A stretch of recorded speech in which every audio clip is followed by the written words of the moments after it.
この番組はご覧のスポンサーの提供でお送りします。Alrighty, welcome everyone. I'm Teeaboo and I am here for Odd Taxi episode 4. Before we get into actually talking about last episode and this episode and maybe expectations for it, I want to shout out the people who told me to go and watch the audio dramas because they were right.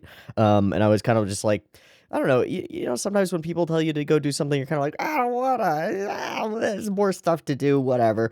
But then I went this morning and I actually watched through all the audio dramas, and they're fucking interesting. They're super fascinating. The dialogue of Odd Taxi is the thing that makes the show the most interesting, and it's just more of that from a really cool perspective. Highly recommend if you haven't gone and watched those, go and watch those. Also, shout outs to the YouTube channel ᵖᵘʰᵃʰᵃⁿှ for putting them all up, subtitled and fan subbed on their YouTube channel. It's super cool, and they're all there, and you can just go and find them and watch them and see the subs in English, and it's super useful. Maybe after episode 4, I'll on camera go through the next one. I'm not sure. I didn't really think about it. But some interesting things coming out of the audio dramas for certain, and I'm going to talk through them a little bit because there's some stuff here that seems moderately relevant. So if you haven't gone and seen them, go now, and it'll take you like 15 minutes to watch the first 3. Just search Odd Taxi audio dramas and you'll find them. Look for the channel ᵖᵘʰᵃʰᵃⁿှ, and they have them all listed in a little playlist, and just watch the first 3 and come back. So there are 2 big things that seem to be of interest. The first one is, in the previous episode, I was like, what is the deal with that pen that we keep focusing on up in the corner of the taxi up over there? And the answer is, it's a cool pen that's apparently quote-unquote lucky, and it's mostly lucky if you give it to somebody else, and some good things are supposed to happen to you if you do, which makes it really interesting, and I think is a fantastic way to do a thing.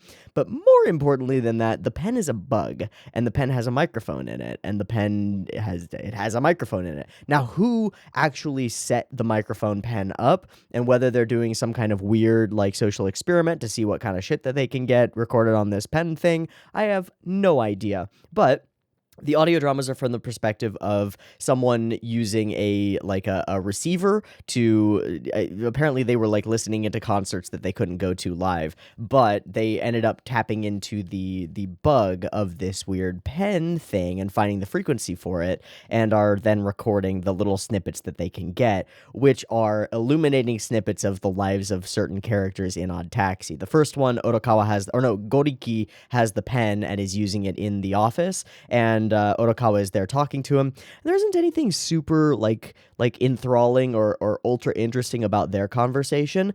There is a bunch of talk about like the power of frozen meals and stuff. So I'm wondering if that has anything to do with the person who's in his closet, because the landlord comes and gives them food and stuff. But I don't really know if there's anything to glean off of that one.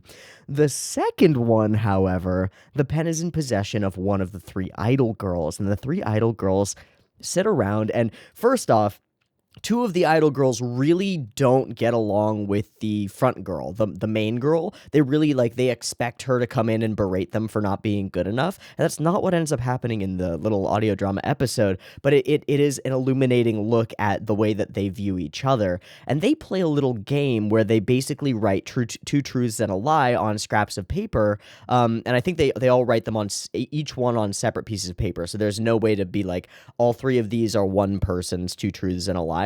So it's just a bunch of random statements about yourself that some of them are true and some of them are not. So for example, that one of them is doing couch casting and that one of them has a sugar daddy. But then the most interesting ones are, one of them writes down, and it might be a lie, I've killed someone. And one of them writes down, and it might be a lie, I've dumped a body. Are those like 2 separate people? Are they lies? I don't know. I have no idea. Also, it's quite possible that one of them has had plastic surgery or is lying about it, but it's more likely that one of them has had plastic surgery. So theory about the cat girl who got in the car actually being the original member of the trio, but then has been replaced by one of the other members, and the reason they're wearing masks is some bullshit because they're trying to cover it up or something, is that's a theory that's definitely up in the air somewhere and may or may not be true. or is that the third one? That might be the third audio drama, and the second one might be the one with the humanoids. It's one or the other. I watched them like 20 minutes ago, and I've already forgotten. It doesn't really matter.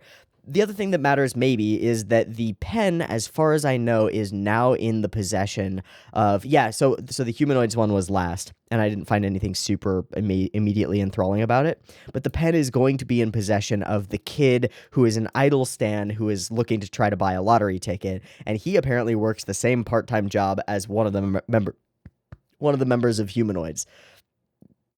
So it adds this whole other convoluted layer and makes these characters feel way more alive because they're off doing their own character things, and we just get to listen into little snippets of it without the direction and showmanship of being an actual part of the show. I think it's a really, really fantastic piece of media as a whole, and as a thing to present more of your world and more of your characters to the audience. And I just got a lot of respect for it after watching the first three. So I think I will say that at the end of this episode, we will at some point go and watch or listen or whatever the third of the audio dramas, just to check it out and see if there's anything super interesting there.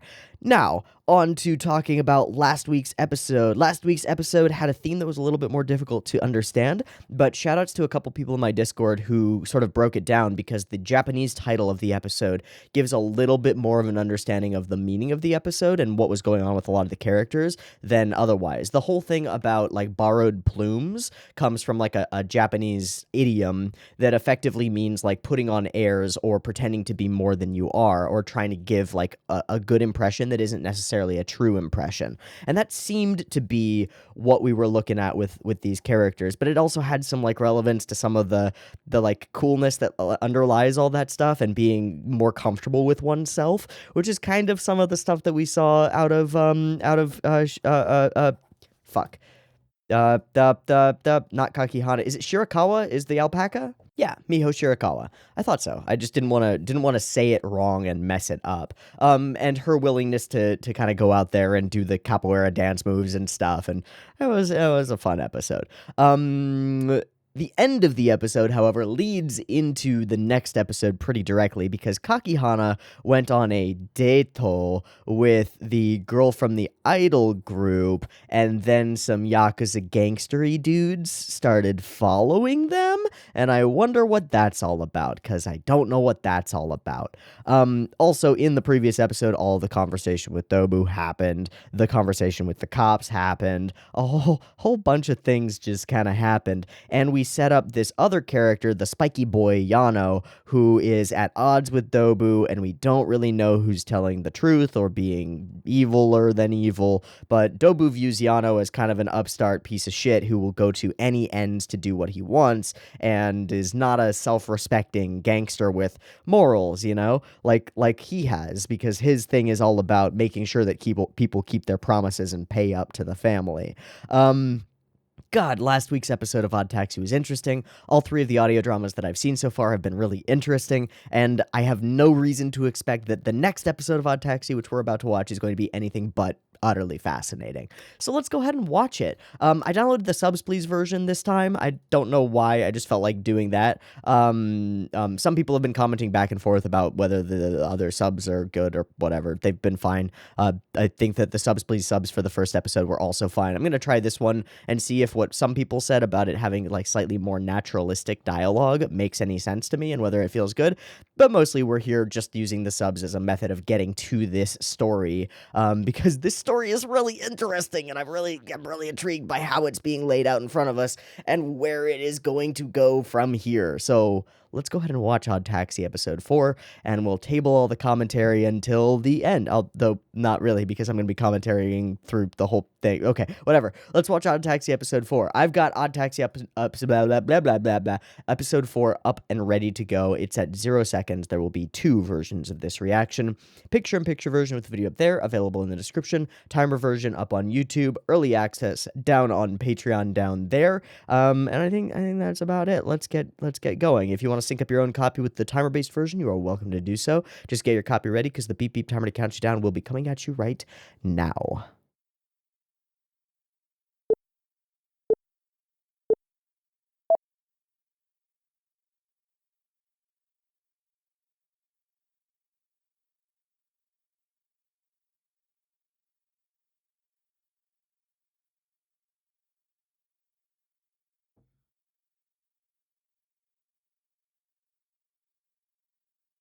Wrecked. Absolutely wrecked.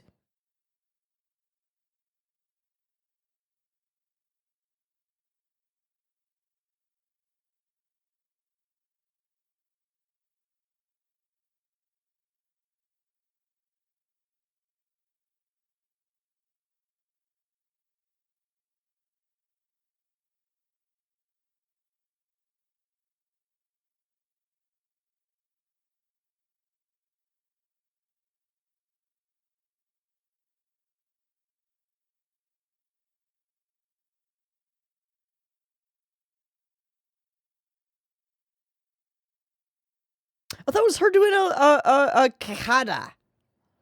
Doing a capoeira kick. That's what that was. As she wipes across. Oh.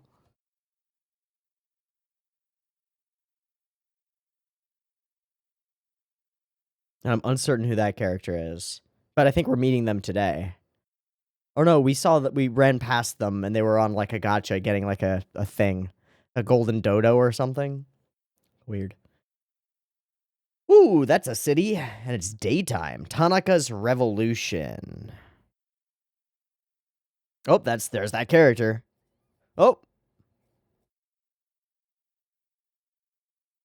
Fucking shoplifting, bro? Oh, okay. Your story. Yours. Cool. Intuitive intuitive puzzle games and characters, yeah. Puzzle fantasy. Yes.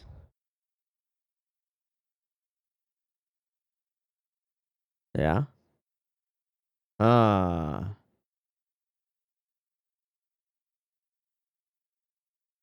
Gundam. Racer collecting. The new Gundam.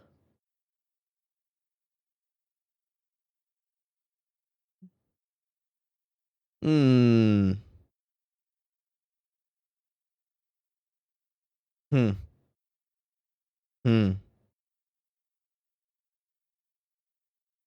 Haha, piece of shit ice cream eraser. Oh, okay.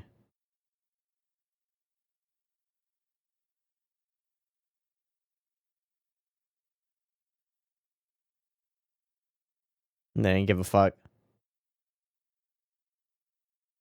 Eh.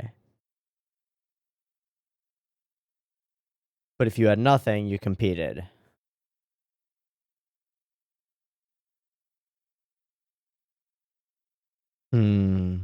Thus gotcha.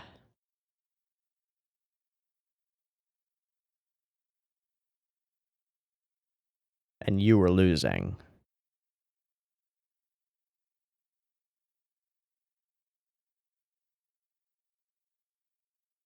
But they brought him back erasers. Or no, they give him okay. Oh no, they would bring back local rare erasers. Gross.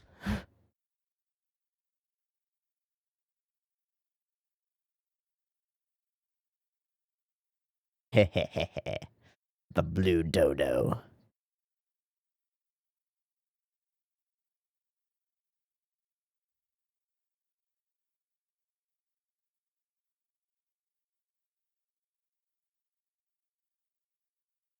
It's extinct.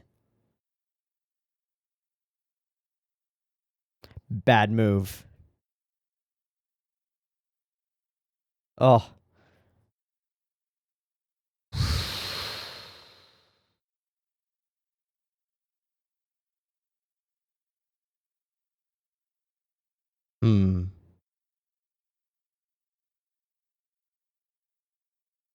The figure.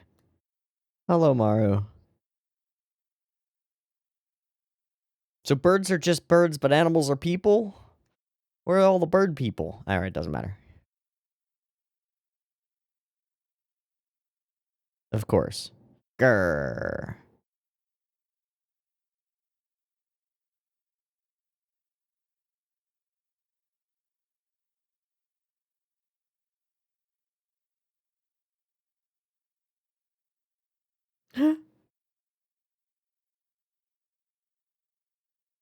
Yeah. Yeah. Just switch to pens. Oh. Don't. Oh.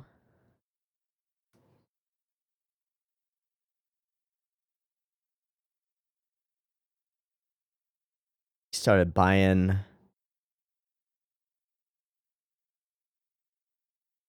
Oh, dude. How deep into buying things with money that you've stolen? Yeah, I was gonna say, it looked like you were shoplifting at the beginning. Did you actually go?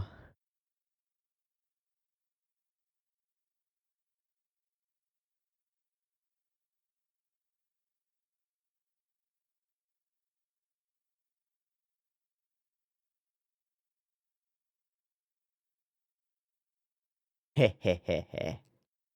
I'll show you.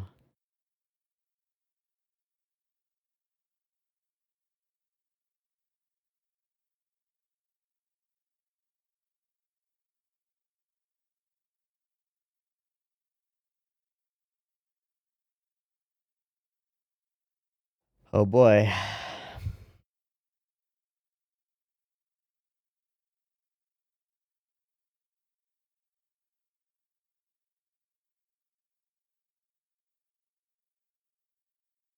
Mm-hmm.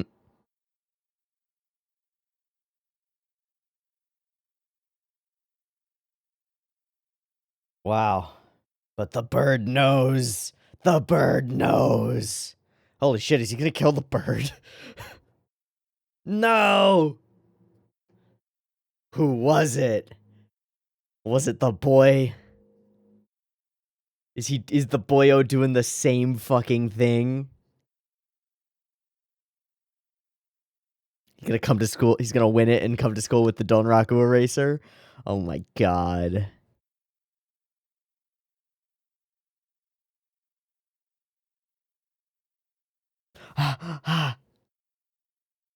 Yes, it is. It is a scary game to get into.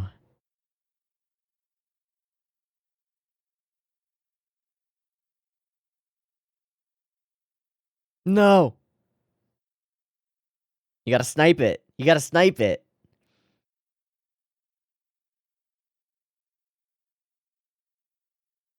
Too deep, man. Too deep. Fuck!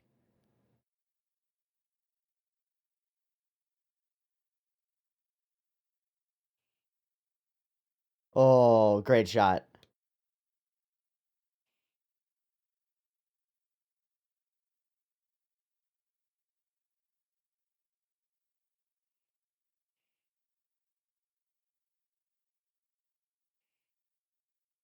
No, no, no, no!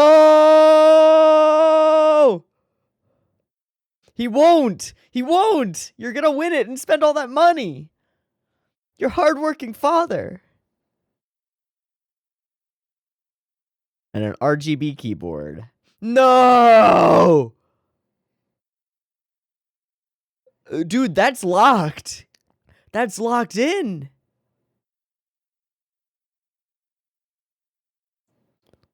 Just tell him you were trying to find his porn. Just tell him you were trying to find his porn. Fuck. And get whacked. Oh yeah, you won it.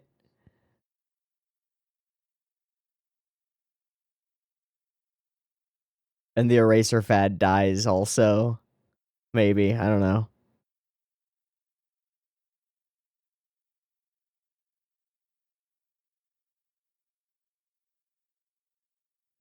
Uh-huh.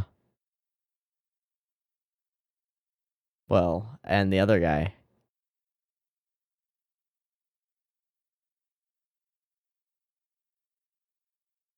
Thus the episode title.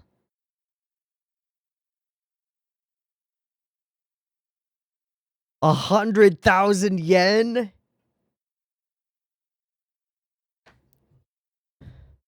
Is it a fucking rip? Oh!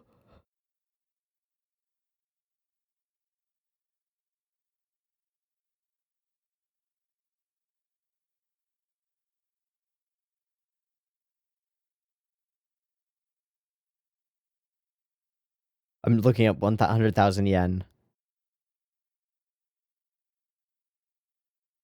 $900. Yeah, fully doesn't. It's just a fad, man. Fuck. But it seemed like everything at the time. Fuck.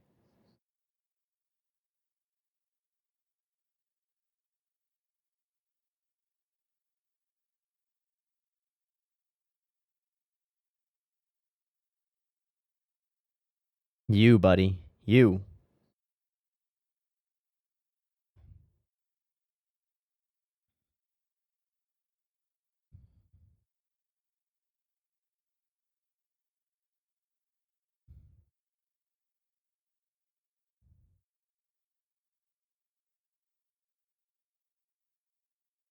Holy story, dog. What the fuck? Right. Sure. Things of actual value. Okay. Okay.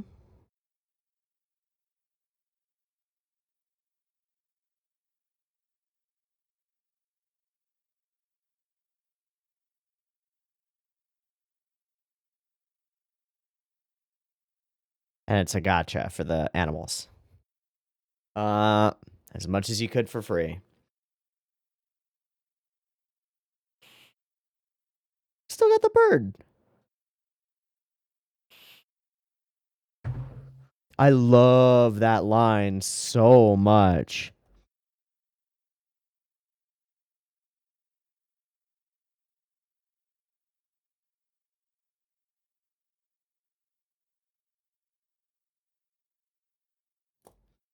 And we know he's gonna get it. Somehow.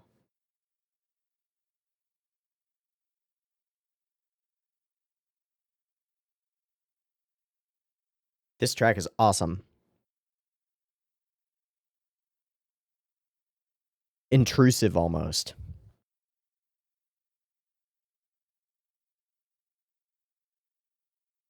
Buy our fake money with this real money. Nice. Yep. It's over. As soon as you put the money in, it's over, man. It's the fucking dude from your class. No, it was the guy bidding against you.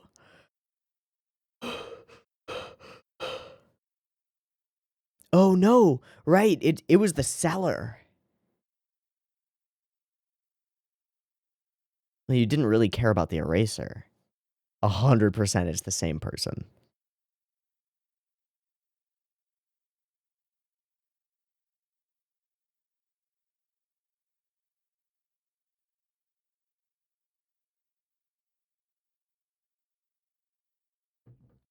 Just justifying, that's not true, dude. No. No, stop. Stop it. Stop it. I don't want to see him spiral out of control. Was that the eye catch and was it completely black?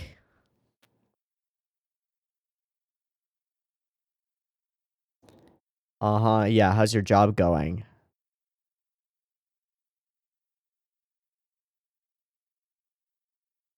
Oh, job's going. Well, at least the cube... Fuck.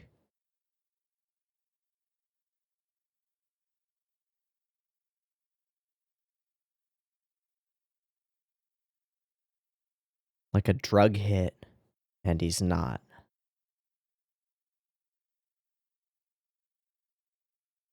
Uh-huh, yeah, I was thinking about that metaphor. Uh-huh. It's not achieving it. Oh. Oh my god. This is so rough.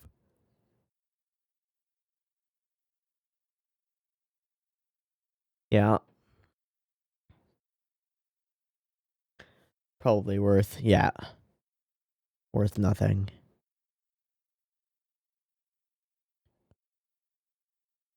Literally killing himself. But it's not. You gotta pull it. Gotta quote unquote win it.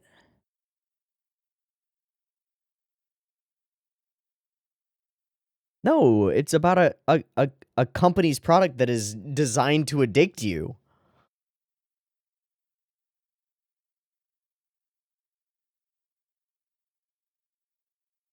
Addiction. Oh, looks like a dodo. Sickness is a way to put it, yeah. Holy shit. Where did you get that money?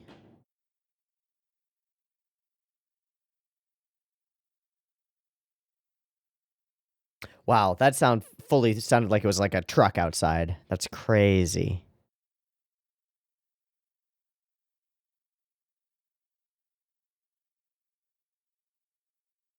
This is where he gets it. Yay. Yay.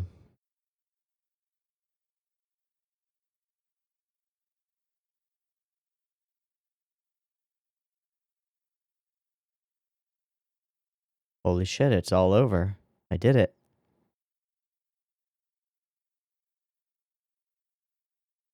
And then a car, the taxi.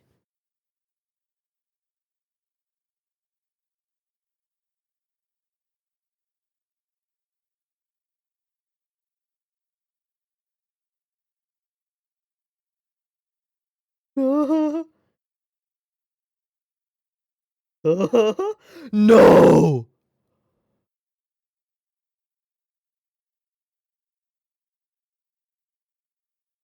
I mean, the account is still the account. Oh! I mean, the account is still the account.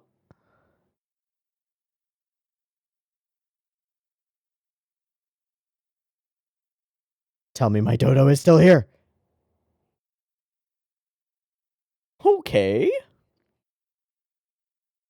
Fuck.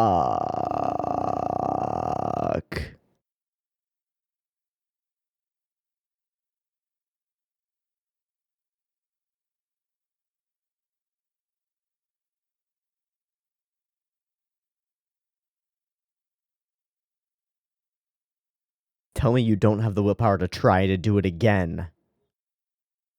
Where's the bird? The bird died? Did you forget?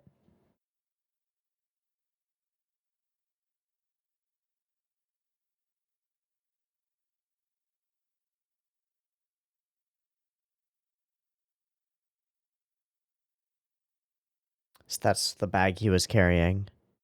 Right. But it's still, yeah.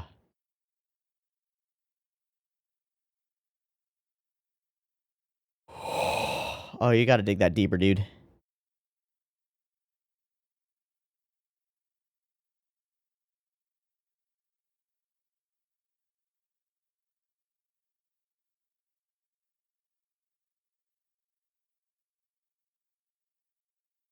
Oh, I forgot about the gun he buried. Oh my god. Oh my god. No, no, no, no, no, no, no, no. He's gonna go after Otakawa. Or he's gonna somehow run into Kakiha. Hello.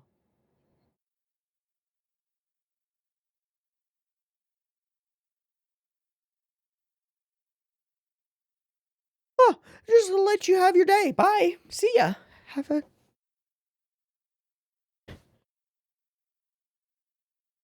Not yet.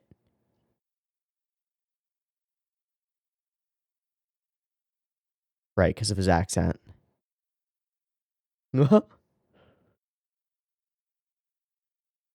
Actually, yes.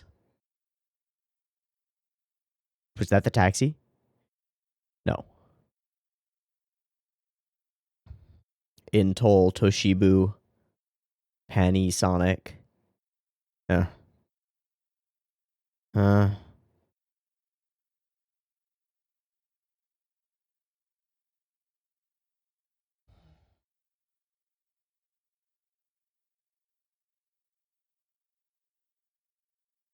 I love this guy. Oh, fuck. What? Yeah, what is that even?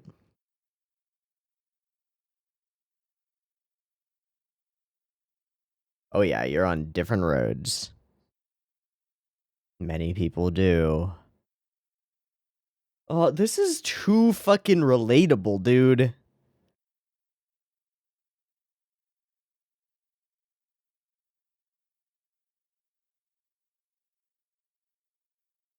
Yep.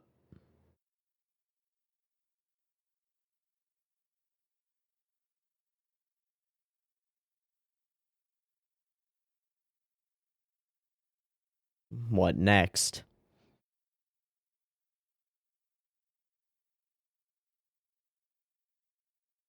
Fucking shit. No, you're manic, dude. No, no, no, no, no, no, no, no, no. Bro, you need a spa day. You need to go to a beach. Like...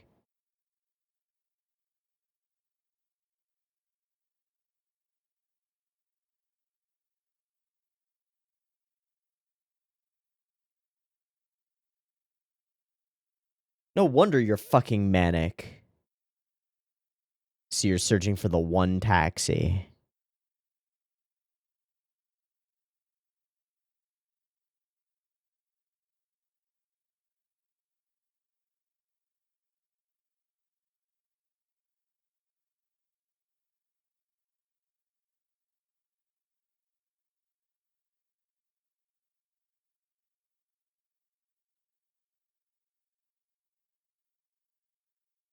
Please let something go fucking wrong. He's got the pen still.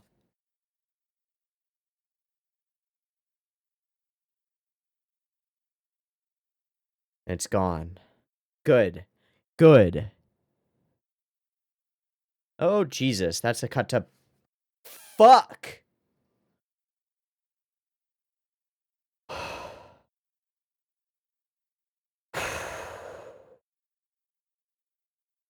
This ED fully doesn't fit that hard cut. It just doesn't. Ah!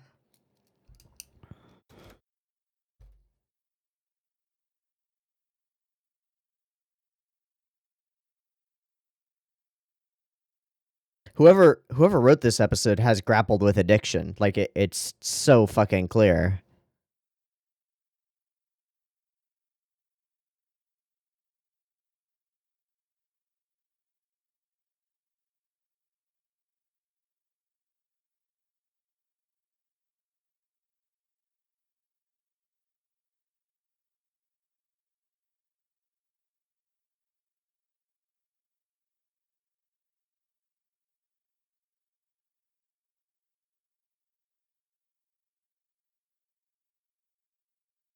Huh?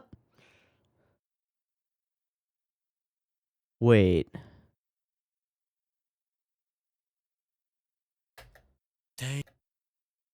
Wait. That's... He gets into Otokawa's car with the cat girl. Wait, what? Okay, that's really interesting. And the date with Kakihana. Okay, so, well, I guess that's the first thing that I should say, because I fully expected this episode to lead out of Kakihana's being followed by some skeevy dudes, right? Nope. Instead, it's a fully disconnected episode that's only connection to previous events is the taxi that drives by. That Otokawa almost hits this guy because he's screaming down the street, and he drops his phone into the fucking sewer drain, the storm drain. I need a minute. I fully need a minute after this episode because this was hard to watch. First of all, let me be clear and say just from the outset, addiction is real. And it can be to ethereal things that don't exist. The same dopamine rush pleasure that people chase when they're chasing cocaine or an addiction to pretty much any other addictive substance or tobacco or nicotine. I'm a nicotine addict. Or alcohol, although alcohol is a little bit weirder. it's the same section of your brain as the one that is chased when you are sucked into a game system that constantly rewards you, or more optimally, intermittently rewards you with bits of little bits of dopamine, little feel goods. When you get the thing that you want and the thing that you've been trying to achieve, and you just get it. It's terrifying, and it's very, very real, and it's extraordinarily prevalent. So, this episode, I can imagine, might be a wake-up call for some people who are in this and justify it to themselves as being fine and normal and okay. It's not. You are. You're fine. You're okay. You're normal, but you are potentially addicted. And that addiction is not just like, oh, it's a thing that happens. It's something that is actively constructed to addict you to games, to get more money out of you, because companies have a profit motive, not a moral motive.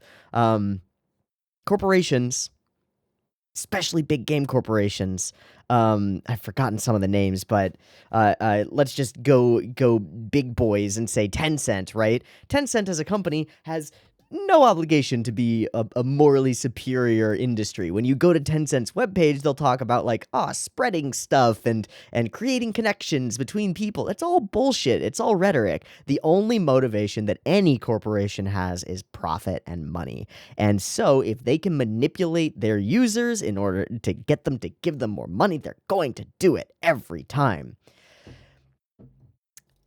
This kind of stuff is pretty near and dear to my heart, because I have been in not the same situation as this guy, but I know people who have, and more importantly to me, well, I have a League of Legends account that I haven't signed into for years. I haven't re-downloaded the game or anything, thank God. But I've spent more than a few $100s on fucking skins in League of Legends, and most of those were spent through the like random thing type, loot boxy type things to try to get better skins than I wanted to pay for, and I probably ended up spending more money on those because they're addictive. You're trying to get a thing, and every once in a while when you open one of those loot boxes, it has one of the things that you wanted in it, and then you keep going. You don't stop.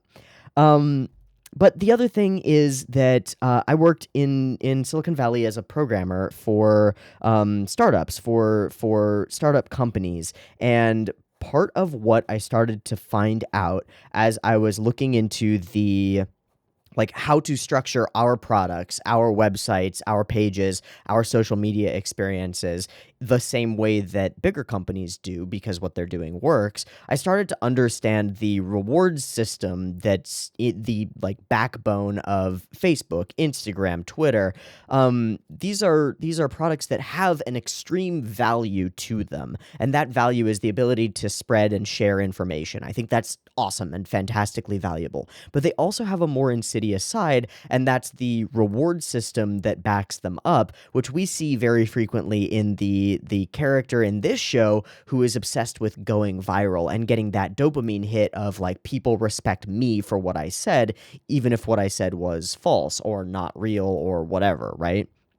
But as I was working and as I was studying these products, I began to sort of peek behind the veil and see just how poorly we as developers spoke of our users, because users became a very quantified thing. The number of active users, how much interaction we get from all of those users every day, how much time can we get them to spend on our webpage, can we get them to funnel into our ad services so that we can make good money off of those ads, can we manipulate them so that they keep coming back and getting this feeling like they're part of some kind of a community online, when really we're just constructing that feeling for them. And it began to genuinely sicken me. It began to make me feel weird, because I started to think that we were doing something wrong. Like, we were doing something bad to people, real individual people, not just numbers on a screen. And that each of those numbers on a screen that we looked at as analytics, and we looked at primarily as like, oh, this is an analytic element that will determine how much we could sell this product for later, right? We weren't in the startup business. Mostly the ones that I worked on weren't in the startup business to like start Facebook and run Facebook a better way ourselves, right? We were in it to get a thing going and then sell it at an overvalued price to a bunch of investors and to some kind of holdings company that would pay us out a couple, 20-30 million dollars for a new startup product. And boom, we made our paycheck and we're out, right? And that's how a lot of these things get started. And it irked me. It got under my skin because I was sitting there, I was coming home after work and I was playing things like League of Legends and paying my money out to them, and like, why does this keep happening? Why am I so interested in hitting these experience milestones so that I get another loot box? And then if I don't hit the experience milestones, maybe I'll just throw $10 at League of Legends and I'll buy a couple of loot boxes and that'll be fine, and I'll speed up the process a little bit. And then I would look over as I was sitting on the BART on public transit to get from here to work, and I would see like a 45, 50-year-old woman playing Candy Crush, right? And I'd be thinking, oh shit, Candy Crush, I played through some of that, and I know that you get to a certain point in that game and you basically have to start paying them.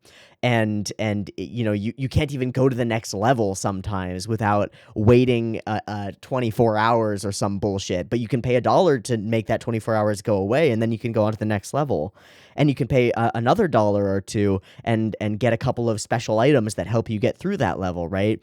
And all you want is that reward screen where it pops up with 3 stars and goes, ba-da-da-ding! Good job. You did the thing that we constructed to be difficult for you to do without paying us money. So pay us money and you get this reward where it goes, ba-da-da-ding! And you're all happy.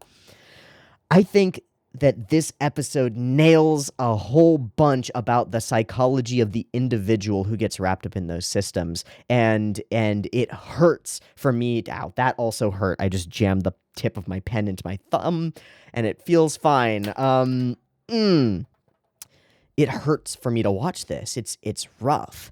And it's real and true. And anyone watching this who's like, okay, that's some bullshit. People don't really get, like, come on, people don't get like addicted to. Why would you get addicted to a game? There's nothing to it, right? You're not paying for anything real. How could you possibly? Well, the answer is because it's built to manipulate you into doing that. It's built. Your brain doesn't care that it's real, right? When you are addicted to food, you're addicted to the dopamine rush that you get when you bite into a hamburger, or you eat a piece of candy, or you eat some ice cream, or whatever, right? Whatever your trip is, or eat a bag of chips, right? Your brain is addicted to that dopamine rush. What we figured out as technology became more advanced is that we can separate that dopamine rush from anything actual and real that we have to produce and sell.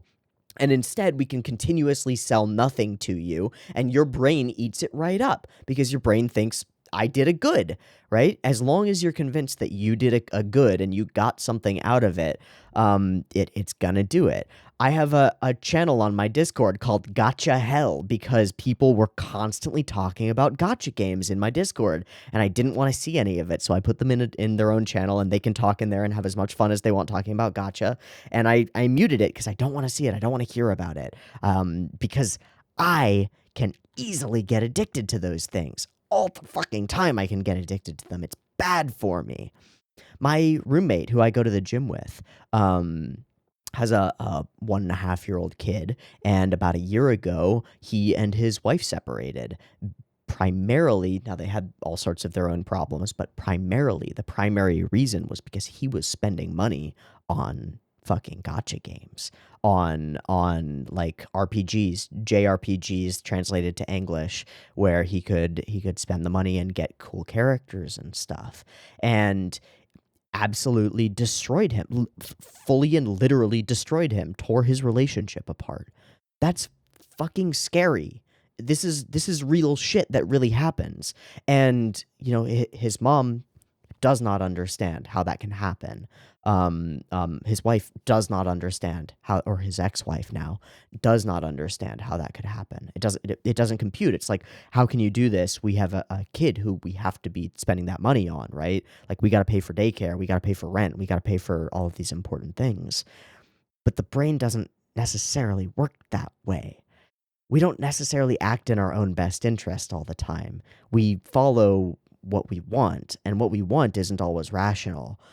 And I think this episode does an extraordinary job of portraying one type of person who can get addicted to this. But I want to be clear and say that just like with cocaine or with heroin or with opiates, more prescription opiates, let's say, over something as dramatically evil, obviously, as heroin, you could be a real good person. You could be real dedicated to your life, going to school, getting things done, have a job, making it in the world, and a little bit of that can throw you spiraling absolutely out of control because it tickles your dopamine sensors in a way that we are not capable of withstanding, physically not capable of withstanding it. And I think games can do the exact same thing, and I think that social media systems can do the exact same thing if they're designed to do that. And I find that quite scary. I think that even YouTube is quite capable of doing things like that.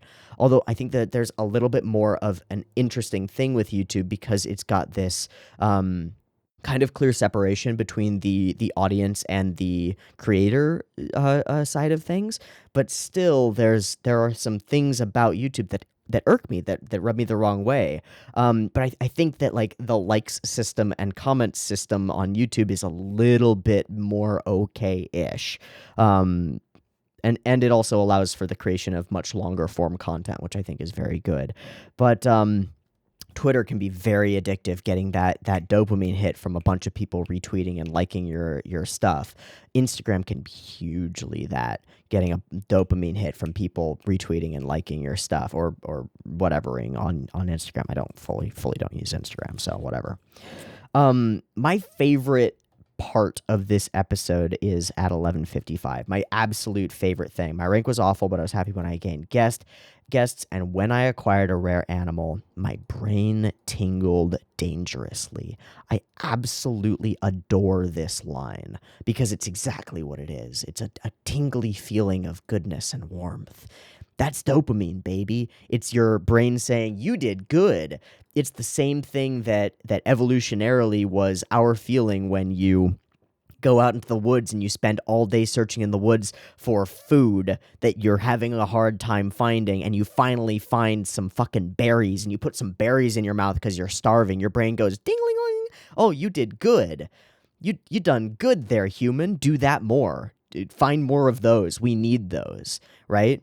But those systems aren't evolved to deal with a constant intermittent reward system. And that's something else that I should mention because I've said the term a couple of times, and I think you can intuit what I mean. But there's a lot of science, a lot of studies, a lot of research put toward figuring out the best way to part individuals who are addicted to your game with more of their money. And the absolute best way is the intermittent reward system, where you repeat a task over and over and over and over and over and over and over. And sometimes when you repeat that task, something good happens to you. You get a little dopamine tingle. And we figured this out starting, like, there are plenty of human studies that have figured it out, but we figured it out with I think it was with chimps, having chimpanzees do some kind of puzzle task, right? And when they complete the puzzle task, either a juice dispenser dispenses some sugary liquid, which causes that dopamine reward and is sweet and they love it and it's good, or maybe gives them a grape or something. You can use all sorts of reward systems for chimps.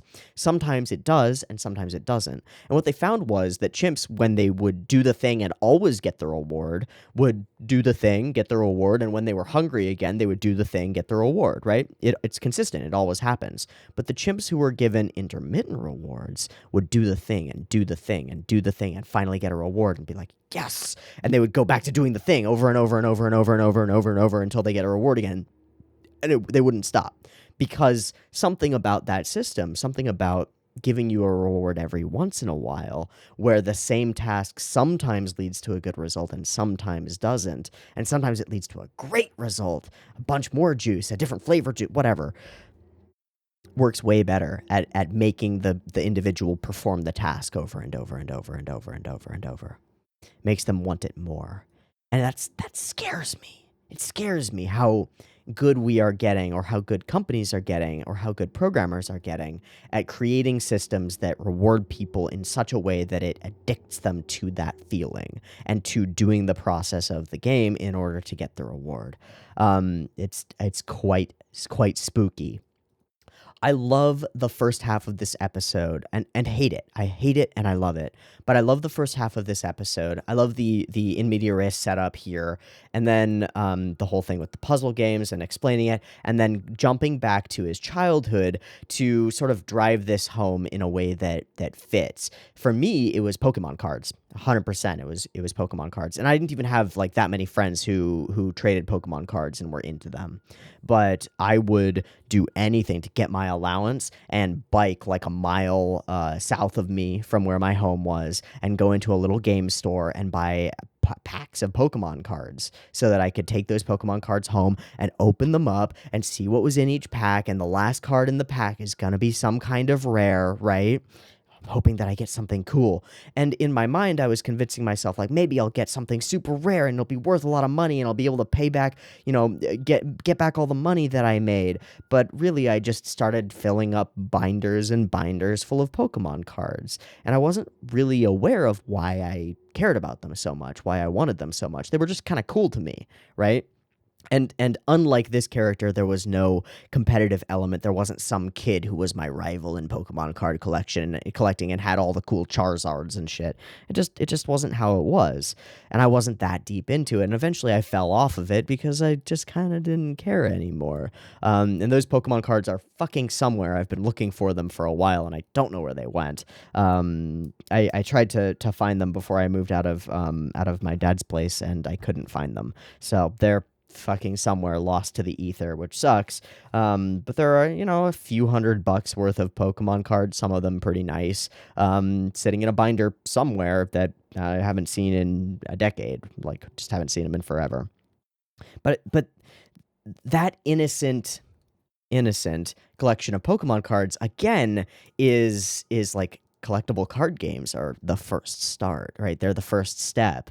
And the only difference really is that the Pokemon company has to manufacture physical cards and sell them to you. And they're actually selling you a product, which is silly and it's not that useful. You can only use it to play the Pokemon cards game, but at least you have something that's there and you can look at it and it's a thing and it's real and you can hold it.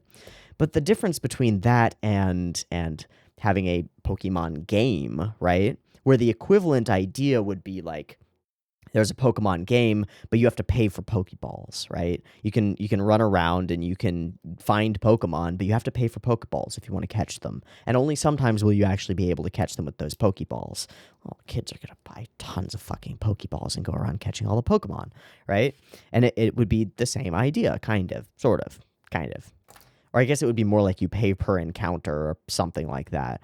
But that's the basis of gacha, is that they are digital collectible card games. And the issue is that the digital element can be constructed once. The character design or the animal design is done the once. A little blurb is written about them. Maybe a voice actor or voice actress is hired to say a few lines for that thing. And then it's done. No more effort, no more money has to be put into that character on Azur Lane or what's the Fate one? I forget what it is. Fate Grand Order or hell, the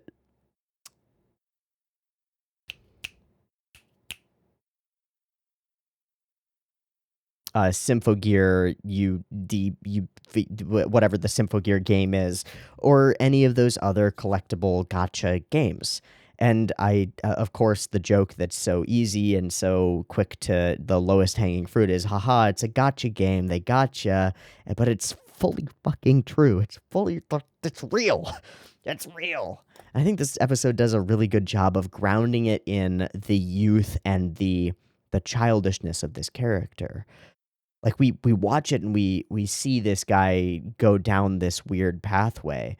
And maybe some of the people watching this are like, that's stupid. Why would you care about any of that? But I'm sitting here like, fuck, if that were me, I would 100% be into it. I would 100% be doing exactly that. Eraser collecting was briefly a fad. the homeroom teacher trying to eliminate the wealth gap by making everyone be the same is a bit of a rough one. That's a weird one. It's part of the reason that at my high school and my middle school there was a uniform, there was a dress code, but people would find ways around the dress code all the time. Pins, glasses, earrings, fucking hair ties, all sorts of things would become things that people would compete with each other in order to show off. And it's I don't know. I don't know that there's a good answer to it. I don't know what the research says is a good answer to it, to allowing kids to feel at home in a school environment. Do you let the rich kids just come with their rich shit and show everybody up? I don't know. Do you try to catch them when they're doing it and prevent it from happening? I don't know. I'm not an education major. I don't have that that background, so I don't know. But there's something about it feels very strange, and we get this sense of isolation and this core feeling like he's worthless, and has to express his worth externally through these objects that he owns, through these erasers, right? The whole conversation, that's an exaggeration, actually, it's a lie. The athletics kids, the smart kids, the strong fighters, the attractive kids, artistic kids, funny kids, etc., they were all able to stand out on their own, but for me, who had nothing, it's such a weird way of looking at the self, but it's such an elementary and middle and high school way of looking at the self, right? Evaluating yourself based on like some sort of clique or archetype that you fit into, and the way that everyone else sees you matters so much to a child. Ah, the whole episode just feels fucking hard. I really hate it. Right, eraser collecting was the last hope for squeezing into the top, but even then, like, it's not true. And this constant stating that thing that he believes that justifies his actions, and then jumping back and being like, I guess that's actually a lie, is so core and true to a person convincing themselves of something. Because I think that we as individuals are capable of justifying anything to ourselves. And once we've justified it, it's gone. We wash our hands of it and we're clear. That thing can be anything, whether it's stealing your parents' credit card in order to buy an eraser or killing a taxi driver. We're capable of justifying it to ourselves, and we don't necessarily need to be like evil in order to do evil things like that. Like, we could say that theft is pretty generally considered evil, but from his perspective, was this theft evil? He was just trying to get by, man. Just trying to do what he needs to do, man. He had already justified it, and so his brain didn't take it as like, oh, there's some barrier to me doing this. It just took it as the thing that needed to be done. So we got this other kid collecting erasers. I thought there was going to be some kind of rug pull about this other kid, right? Like finding out that he's actually, like, something weird is going on in his life that's allowing him to get these erasers. But no, it doesn't matter, and our character never figures that out regardless. I'll also say, from a step back context, the choice to have in the middle of this whole thing, this show that has always had Orokawa in it and has always been from like a more third person, like external focus where we're just watching events take place, to jump into hard first person focus. And the first character that we do that for is a game addict who has gone way off the rails, telling us his childhood life story and his like deepest, darkest secret from childhood, that he stole 100,000 yen with no refunds from his father's credit card, literally like $900 from his dad's credit card, to buy eraser, a Donraku eraser. It's an insane choice. Now, I feel like there was a Donraku eraser previously. Did Goriki have one in episode 1? I feel like that's what happened there. So give me a sec. Holy shit. She has one. Miho has one. An original Master Donraku eraser. Apparently there's only one of them in the world, and she just has it. and gives it to Odokawa. So the taxi driver currently has the Donraku eraser, which is quite obviously the exact same Donraku eraser that ruined this guy's life. Well, he ruined his own life, let's be real. Holy shit, what? And she fully just gives it to him. So that Donraku eraser is in his taxi, probably in the glove compartment right now. The web gets thicker. What? I thought that seemed so familiar. Okay. What? Oh my god. Okay.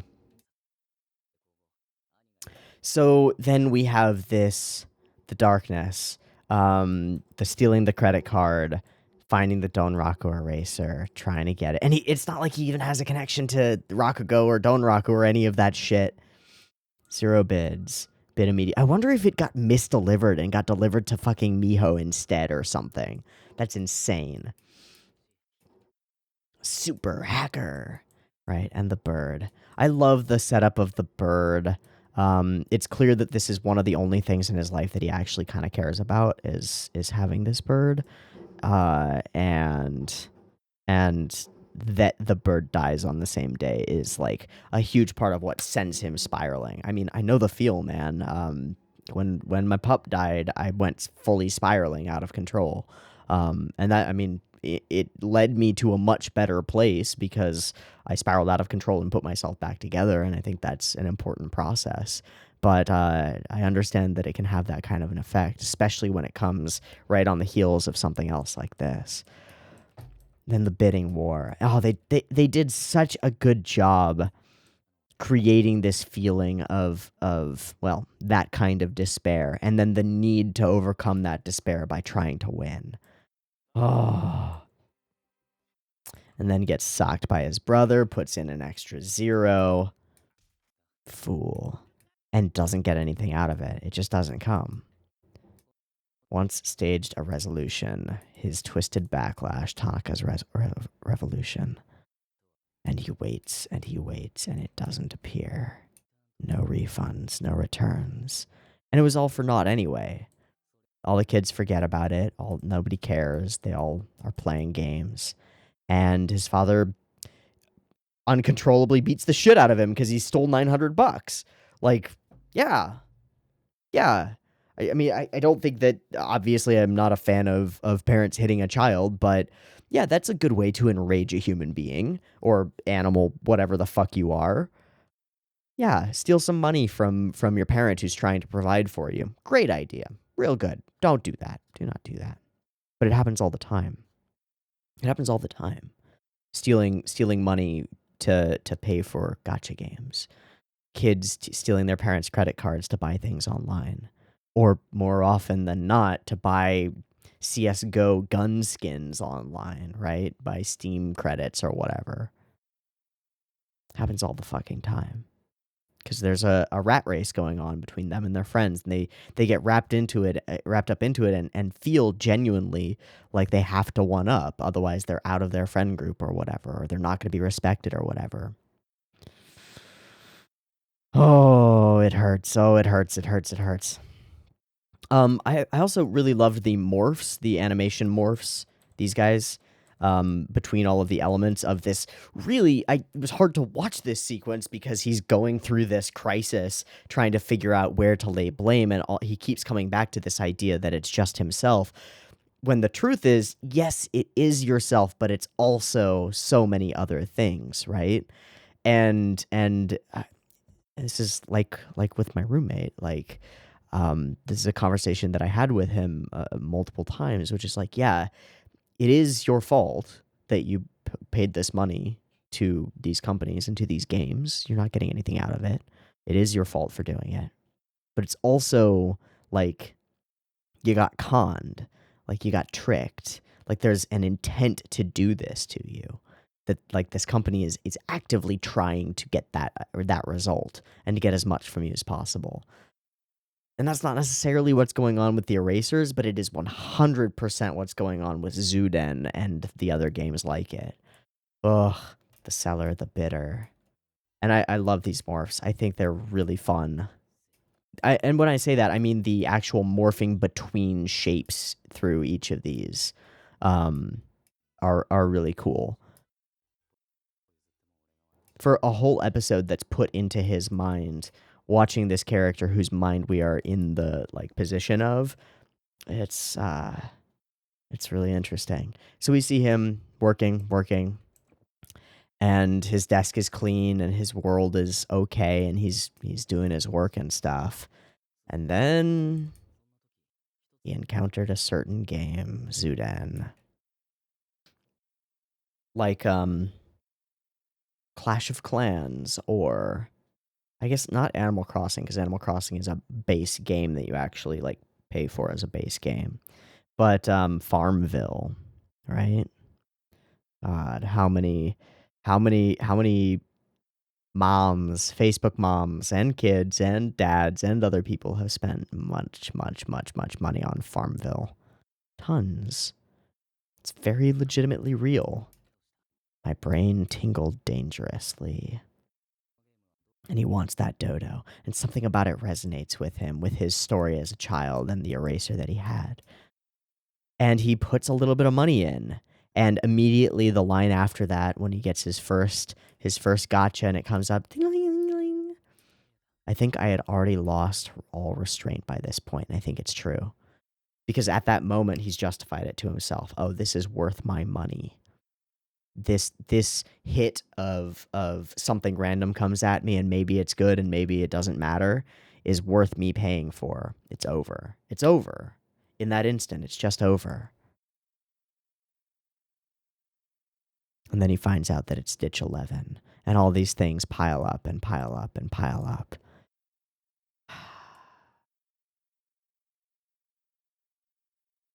And it would be my present self who would save my past self. So I added the money, and I started spending. And 4 years go by, and we see that his work ethic and his ability to actually produce has gone way down. He clearly only goes to his job in order to get the money to play more ᵒᵗᵃ, right? His home is fucked. He's unable to stay awake in meetings. He's unable to focus. And he's equating everything in his life to the game, right? He was talking before about how he thought that games should be an escape from reality, when really this game is taking over his reality. How horrifying. How absolutely horrifying. And there's no way out, right? You can't just sell the account and get your money back, or your time, or your effort and energy, and just can't. Desire to feel superior, release from romance, catharsis, release from oppression. No, dude. It's addiction. And it is a sickness. But it's not a sickness that's necessarily your fault. But you can justify it in any way you want. And you will justify it in any way you want. And your brain is built to justify it in any way it can, because it is desperate for that hit of dopamine. Desperate. Constantly. And the other thing is, when you've got a constant source of that rush, right? All of the other things that are actually like good, that are like milder dopamine hits, right? The mild dopamine hit that you get when you eat a square meal, the mild dopamine hit when you have a good day, when you go for like a run, when you feel like you've accomplished something at work, right? Those things are all a little bit less powerful than the yay, ding-a-ling-a-ling-a-ling, I got the thing. So they all start to fade into the background and seem to matter less, right? Like, our brains reward us constantly for doing the things that we know we need to do, but not a lot, just a little bit. We get a little bit of a feeling of goodness for taking a shower and feeling clean and feeling hot water run over our bodies, right? Like, and feeling fresh and like, oh, that feels good. That's nice. But that feeling isn't as strong as like eating a piece of candy, right? That sets our reward systems going. And that sort of reward is the same one that you get from the game, from the thing that gives you that ding ling ling ling, and everything else sort of fades into the background because, right, that's the same system again that is rewarding you for finding food when you have no food in the forest, right? You're running around searching for food and you can't find food. Nothing else really matters in that moment. And so your brain is built to shut off everything else and just be like, we need to do this one thing that gives us the best chances of survival. It's not really good at adapting to a world where we have constant access to as many entertaining, pleasurable things as we possibly want at any time. It's not very good at adapting to that. And so there's this measure of self-control that we have is, I think, learned. I don't think we're just like born with it. I think we have to learn it and actively work at it and actively avoid the things that we know will cause us harm because they might feel really good and they might still hurt you. It's the same as the conversation that we had during Panty and Stocking about eating, about food, about sweets, right? You have to learn that self-control to fully stay away from them because your brain will convince you that you need to keep going and you need to have more and you need more cake and ice cream and sweets and things. It's built to love them. You have to battle with your actual physical biology. It's crazy. And that's really the battle here. It's not... I mean, it is, I think, and should be a battle against game developers to avoid insidious practices and to ban insidious practices as much as possible. I think that loot boxes and gacha games, in particular, specifically are specifically targeted at children in order to addict them as early as possible and steal their money. And I think it's deeply insidious to the point of getting a nice big evil label from me personally, and this is my personal opinion. And I think that loot boxes should be fully banned. And I know that Jim Sterling from the Jimquisition would certainly agree with that. But if you want a little bit more of a I guess, nuanced, not really, Jim isn't really nuanced, take on the games industry and how loot boxes affect things and how microtransactions are constant and everywhere and kind of insidious, go watch some Jim Sterling videos. They're wrapped up in a funny man says funny things in an angry British voice package, but they're really good in their own right. But anyway, I think this is a huge issue, and I love seeing it put into media, and I love how well presented it is, and I love how much time we spend with this character and how painful it makes this whole process and how we get the same feeling when he gets this dodo. We understand that he's worked for a long time at something that doesn't matter to achieve this picture on a screen that doesn't matter, but it matters to him. And the value that he ascribes to it is his world for 4 years, right? And so we understand this feeling as he watches his phone plummet into the water, and as he gets it back, and as he's tapping at it like, it's gotta be there, and it's not. And he's gone. He loses himself, and he goes home to his shit-covered, unclean home, right? And he finds that his bird is dead, and it just punches him while he's down, knocks his lights out. And then he finds the gun, and he makes a decision. Barely, right? It's not even a conscious decision. It's a manic decision. And this is a manic person walking down the street, and he runs into this comedian who talks him through some interesting stuff. Are you chasing a dream or something? Tokyo for status, glory, and money. We don't have them. Well, it's some kind of luck. But I don't want to give up on the things I can control. Which means that he's oriented himself toward his goal and is working constantly to get better at it. And we've seen this in this character repeatedly, right? His partner is kind of like not really trying super hard to be a better comedian or anything. He's just kind of going with the flow, and he's really like leading the charge. And I have to respect him for that. There's plenty to consider besides luck when trying to figure out how to survive. And he walks away about the dodo. What the fuck? So we were actually on some other road. My life has always been lacking something, and desperately acquiring that something yields only a moment of pleasure. But was your life actually lacking anything? Or did you just convince yourself that you were missing something?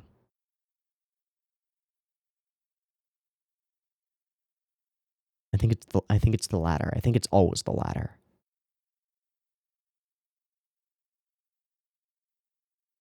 I think that in our present day world, when you can go on Instagram or go on YouTube or go on Twitch or whatever, and you see people showing off all of what they have and pretending to live these amazing lives, that you feel like you're missing something, and you seek out that something somewhere else. For this guy in his childhood, it was seeing the SEAL guy at his school and thinking like, that guy has what I'm missing because he's got erasers. Really? But that guy has a family that travels all the time, right? The reason he has those erasers is because his family's always away. Who's lacking something? You, who have hardworking parents who are there at home with you, or him, whose family's always missing, always away? Or both, or neither. Maybe life is just life, and it's up to you to find the value in it. But I think that when you're an addict, it's impossible to find that value in the normalcy of normal life. You have to find it in your next hit. It's the only thing that matters. It's the only thing that tingles your brain in that dangerous way, that goes ding-a-ling-a-ling, you did good. It's the only thing. It's the only way. Far from being good fortune, it's simply a moment of pleasure produced by the release of dopamine. Yep. And it's manipulable.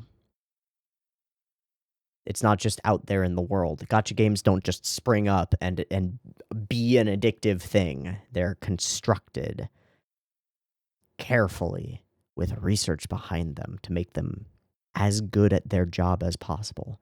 And that job is to get you to push the button. It's to get you to buy the gacha coins. Because once you start spending gacha coins, your brain disconnects them from your actual bank account, from your real money. And the process becomes much easier. That's why that system exists. That's why you buy fucking gems in Candy Crush or whatever. That's why it exists. 100% is to part you with your money more easily. Because you feel like you feel psychologically like you're getting a deal by buying the package of gems that's worth some amount of money but is really worth nothing, and then using those non-currency nothingness to buy things that are worth nothing. You're sucked into an endless loop of just paying for one thing, and that one thing is the release of dopamine.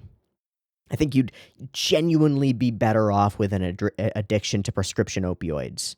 Like, genuinely, you would be better off because you're not spending all of that time trying to fiend and get the thing. You just get your dopamine hit and you're done until you need your next one.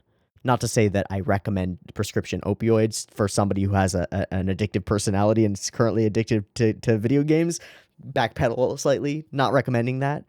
But, like, it's the same. In a lot of ways, it's the same.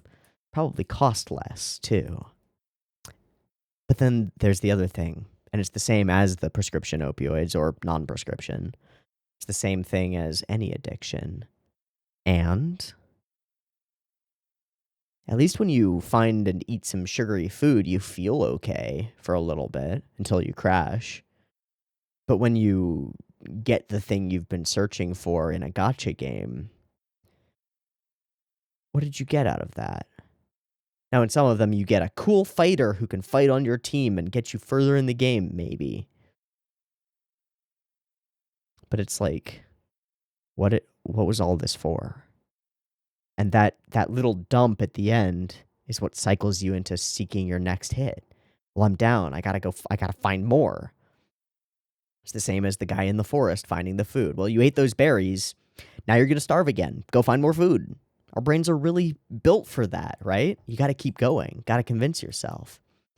So what, my other self asks, hand in hand with nihilism.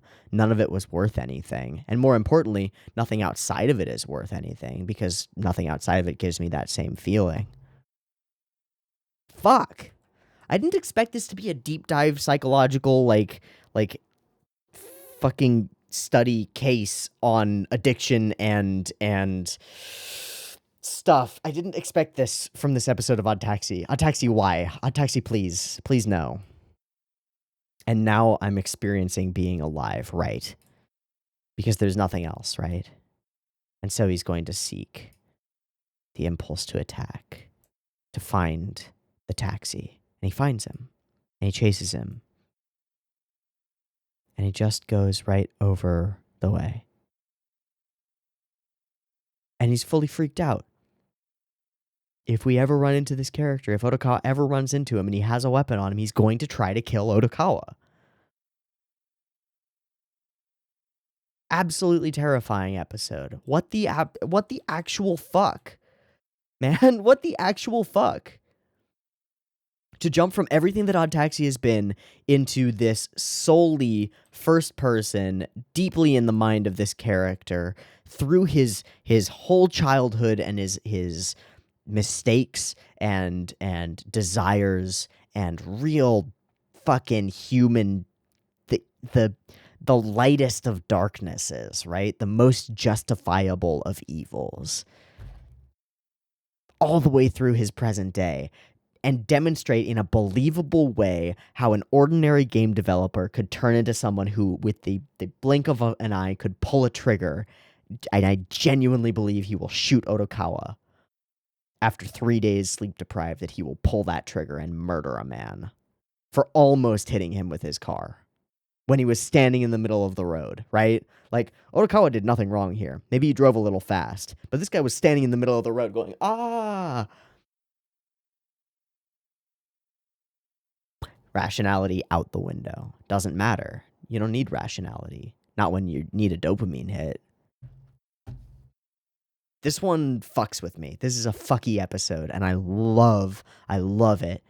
I hope that there are people who watch this and are like, that's me.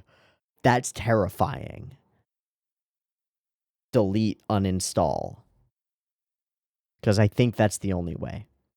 If you know that you are addicted to something, like a video game, or like drugs, you know, those two, I think the only way out of it is to fully uninstall that shit. And the issue, the thing that's going to keep you from doing it is, but I have all of these things on it that are worth so much, but they're not worth anything. They're not. They're just a sunk cost that you've put into this thing that you need to get away from, because you're only going to spend more money on it, and you're not going to get any real satisfaction, any real catharsis. But what you will get catharsis out of is deleting it from your phone, knowing that you are better off that way, and going outside and taking a walk. I hope that somebody's life is changed by this episode, let alone by my video. Like, I don't know, so many fewer people are going to see my reaction video to this episode than are going to see the episode itself. And all I can really do is point at it and say, this good, this really, really good. A dark look at a very real process that very much happens to real people and is actively encouraged by a certain type of industry. Crazy episode. I'm gonna go watch the audio drama. Okay, so here are the audio dramas on Generic Nostalgia. This is the playlist, so I've watched the first 3. I don't know what the 0.3, 0.5, 0.5, 0.6. I don't know what all of those are. I just don't know. And I also am not going to scroll to the comments, because I know that some people are like watching them and then coming back to the audio dramas and watching them later and writing comments. So I'm just not gonna look. So let's full open this and let's watch through this audio drama episode 4. Otokawa's humming. Okay. 皆さんこんばんは。最悪なことが起こりました。ん？結論から言うと、発信機がタクシーの車内に置き忘れられているという状態です。That's not ですので bad. 今回は、タクシー運転手のおっさんの独り言です。ただひたすらに。何もすることがない人、もしくは作業用、なんだろ Mm-hmm. う。爪切る時とかの BGM としてお楽しみください。 Cool. あまりにもこれが続くようだと、私、直接取りに行こうかと思っています。 Actually getting into the 運転 taxi 手 and がど getting こ it の誰と back. か調べればすぐわかりますから。それではどうぞ。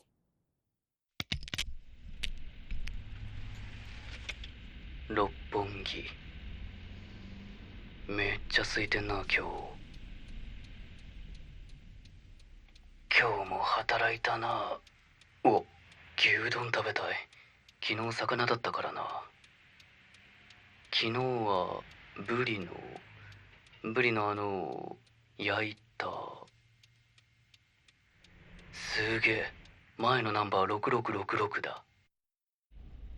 まっすぐ行けば芝公園。 Date spot. ああ、天気いいな。タクシーどこも不景気だな。今日は何食べよっかな。お、チョコレートソースがけとかふざけんなよ。 Oh 唐揚げで God. いいんだよ。 Yeah, man, just some lemon juice. 今日は牛丼かな、やっぱ。 Sweet. 山彦行ってもいいけど。自転車危ない。Mm. 1000円から始める資産運用。関係ねえ、俺には。この時間歩いてる人、何の用なんだろう。牛乳買って帰ろう。ここの信号。うわ、すげえ長いトラック来た。Hmm. 内輪差すごい。 Hmm. 青だ。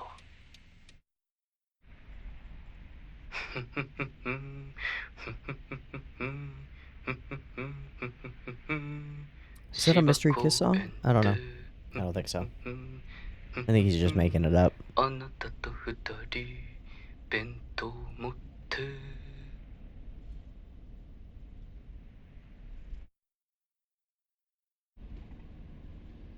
こうやって車から見る東京タワー綺麗だな。やっぱそびえ立ってんな、見事なまでに。そうと寒そう。ダーツ、ビリヤード、楽しいのか。お、なんだあれ、喧嘩してる。 Hmm. 新幹線の座席の通路側についた持つとこみたいな後頭部した人がなんか怒ってた。オポッサムだあれ。ひたすらまっすぐ。法定速度40キロ。この辺は静かだな。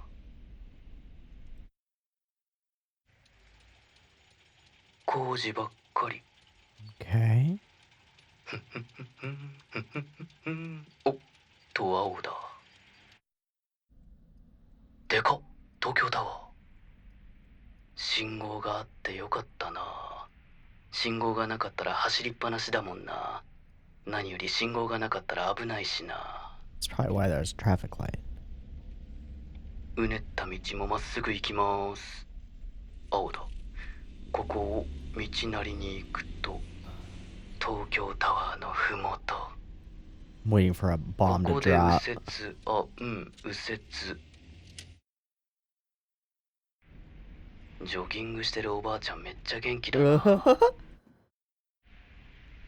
トラックがいっぱい止まってる。